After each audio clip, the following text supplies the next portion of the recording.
umamin na po to si Senator Amy Marcos sa isa po niyang panayam na totoo yata na nabudol yung 31 million. Alam nyo, madaling sabihin na nabudol, no? Pero ito po si Senator Amy, ate yan, ha? Ito ang mali dito sa mga to, sa mga Marcos loyalists. Ang sinasabi nyo, actually, ang binabanatan ni Senator Amy for the longest time. Mukhang ngayon lang siya bibira talaga sa kanyang kapatid. Pero the longest time, ang binabanatan ni Senator Amy, si Martin Romualdez. Pero kayo, dahil nahalata kayo, hindi kayo Marcos supporter eh. Martin Romualdez supporter kayo, no? Nahalata kayo kasi bumibira kayo kay Senator Amy. Samantalang ang gusto ni Senator Amy, maitama yung mga pagkakamali ng kanyang kapatid. Kaya niya po nilalantad yung gustong gawin ni Martin. Biruin ninyo, tama yun si Senator Amy. Ilang dekada po silang siniraan. Dekada po silang siniraan. Di po ba? Tama yun eh. Tapos nabigyan sila ng second chance sa pamamagitan ng pakikipag... yan nga. Hindi lang naman po sa eleksyon itong pinag-uusapan eh. Buhat po nang umupo si Pangulong Duterte, nakikipag-alyansa na yung mga Marcos. In fact, yung mga vlogger nyo ngayon, panay Duterte po yan. Sabihin nyo yung mga sikat na vlogger ng BBM vlogger, panay po Duterte vloggers po yan. Akala ko nga Duterte yung mga yan. Nabigla ko eh. O yung pong dinikit nyo ng dinikit, yung mga Marcos sa Duterte, na sila yung apparent heir, itong si Bongbong Marcos. Yan. At talagang yung mga vlogger na nagkunwaring mga Duterte, para sa ganun, kuha na nila yung Duterte na isa lang yung Duterte at mga Marcos. Ganun talaga eh. Ganun po nagsimula yan eh. Kasama yan si Mike Abe na Duterte. Yan yung sinasabi sa inyo ni Senator Amy. Nabigyan kayo ng pangalawang pagkakataon. Pero ang pinili nyong maging kakampi ngayon, yung mga dilawan na sila po yung kalaban ng mga Marcos. Sila yung nagpatalsik sa inyo. Sila yung mga nanira sa inyo na walang humpay. Yung kakampi ninyo na mga Duterte, yun po yung pinipilit nyong sinisira. Ayan ang katotohanan. O ngayon, anong sabi ni Senator Marcos? Ngayon lang po, sa totoo lang, ngayon lang po talaga, direkta na bumira na si Senator Amy para matauhan yung kapatid. Nabudol yung 31 million. Alam niyo kung bakit? Ito po, mga pahayag ni Senator Amy. Ine-expect natin dahil tatak Marcos, ginagamit niya na ngayon yung kanyang ama. Yung ama niya, yung sinasabi niya Marcos na tila humihiwalay. No?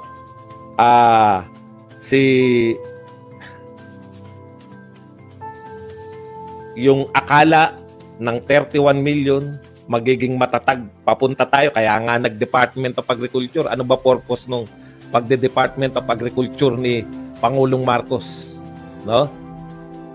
Para sa agriculture natin, magkaroon tayo ng food security. Magkakaugnay po yan eh. Nag-DA secretary siya, sa kasabay na pangbanggit niya ng 20 pesos na bigas, yun yung pangarap. Yun yung purpose ng pagdi-DA secretary niya, no? Mabuhusan niya yung pondo, yung Department of Agriculture, para sa ganun, matulungan yung mga magsaka, mapaunlad yung kanilang kabuhayan. In return, dadami yung ani natin. Pag maraming dami, dumami yung ani natin, magiging self-sufficient tayo sa bigas. Magiging 20 pesos ang bigas balang araw. O, yan yung isa. Mga major po itong sinabi ni Senator Amy. Ngayon, ano na tayo ngayon? Bakit tayo nagpunta sa Vietnam? Nakipagkasundo tayo sa Vietnam para supplyan tayo ng bigas for the next 5 years. Wala na yung self-sufficiency. Yung sufficiency na ng bigas natin. Yung pag-i-import sa Vietnam. Maganda po yun. Kaya lang hindi yun yung original na target eh. Ang original na target natin, kaya kayo nag-DA, di ba? Nag-Department of Agriculture para maging self-sufficient na tayo kahit sa bigas man lang. Okay. Ikalawa, ito po yung matatak daw ng Marcos, sabi ni Senator Amy. Yung Marcos, tatak na Marcos na tatay niya, mass transportation. Tama nga naman.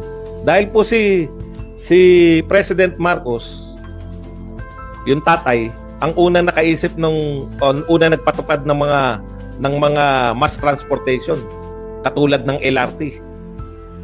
O ngayon, ano na ngayon? O, yung infrastructure. Ngayon, ano na yung infrastructure? Alam nyo, sa totoo lang, dyan po nyo madidifferentiate. Dyan nyo po madidifferentiate yung nagawa ngayon ni Duterte at saka ng administrasyon na to. Bakit po nagkukumahog? No? Bakit po nagkukumahog na umikot pa rin ng umikot sa iba't ibang bansa at baguhin ang konstitusyon? Isa lang po yan. To attract foreign investment. To attract. Bakit po? Tigil eh. Wala na po nagpopondo. Ang pangunahin pong pagkakaiba ni Pangulong Duterte, kaya po siya may build na hindi na po aaminin nito ngayon ng mga kasalukuyan, no? Yung ability ni Pangulong Duterte na makakuha ng pondo, mapondohan yung kanyang proyekto. Akala nyo sasabihin lang na itutuloy namin. 1 million pa bahay taon-taon. May basihan po yan. 20 pesos na bigas, may basihan po yan. No? Meron pong basihan lahat yan. Kaya po ganyan na 1 million. Binase po yan. Sabi niya nga, build better more eh. Di ba?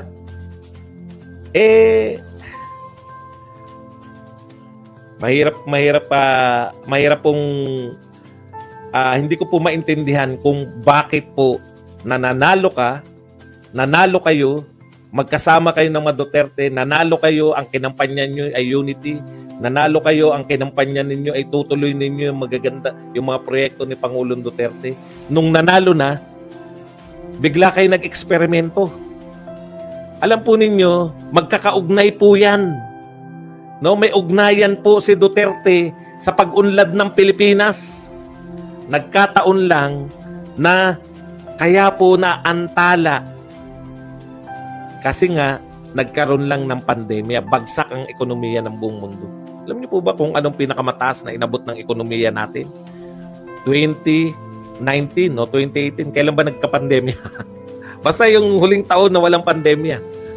2019? Yan, 2019. Yan po pinakamataas na inabot ng ekonomiya natin. Kaya nga po sila anong pangalan nun? Yung matandang Munsod, no? Si Sulita Munsod.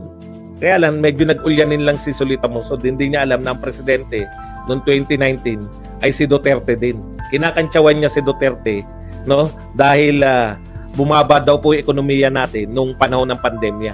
Samantalang noong 2019 daw, ang taas-taas na nang inabot. Hindi lang naintindihan ni Winnie Munsod na 2019, presidente noon si Duterte pa rin. Okay?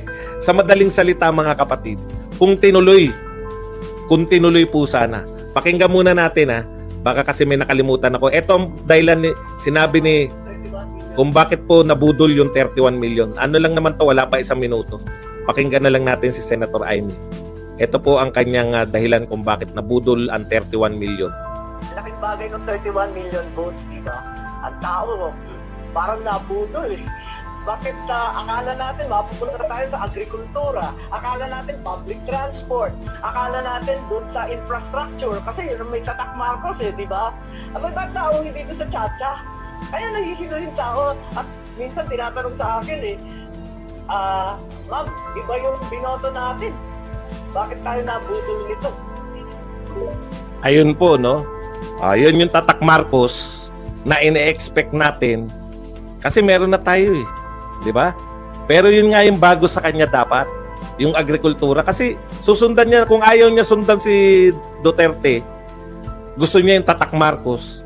Yun yung tatak Marcos, di ba? Masagana 99, di ba? Infrastructure, mass transport, LRT. Tapos yung mga malalaking infrastructure, mas malaki nga lang yung kay Duterte. Yun po yung ibig natin sabihin eh. Kung sinundan lang yun ni PBBM, hindi po eh. Ano po ang pinagkakaabalahan ngayon? Imbis po na yun ang pagkaabalahan. Kaya po, bakit ngayon lang po? Bakit ngayon lang po sinasabi ni Senator Amy na nabudol tayo? Kasi alam niya yung direksyon eh. No? Pare-pareho tayo ang direksyon.